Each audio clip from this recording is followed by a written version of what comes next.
এই নুহা নামের মেয়েটি যখন চোখ খুলল তখন সে তার মাকে দেখে বুঝতে পারল যে তার মা সম্ভবত কোনো মানুষ নয়, কারণ যতবারই নুহার মা বাইরে যেত তখন সে তার সাথে করে একটা বন্য শূকর নিয়ে যেত, আর মহিলাটি ফিরত পরের দিন সকালে একেবারে ক্লান্ত অবস্থায়। কিন্তু অদ্ভুত ব্যাপার হলো নুহার মা ফেরার সময় শূকরটার সাথে করে ফিরিয়ে আনতো না, আর তার মা বাড়ি ফিরেই সবার আগে একটা রক্তাক্ত পশমের কোট পরিষ্কার করত।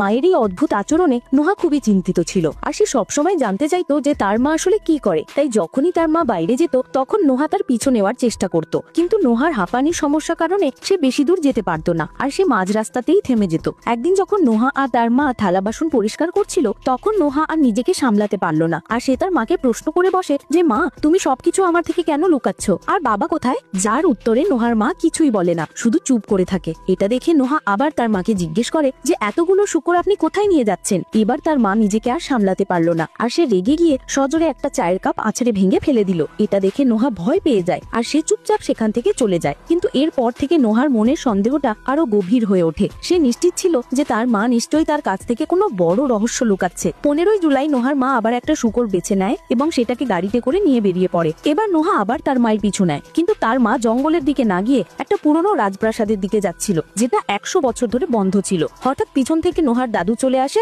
এবং ওকে নিয়ে বাড়ি চলে যায়। এরপর পরের দিন তার মা আবার খালি হাতে ফিরে আসে, কিন্তু এবার তার মায়ের সাথে ওর বাবাও ছিল।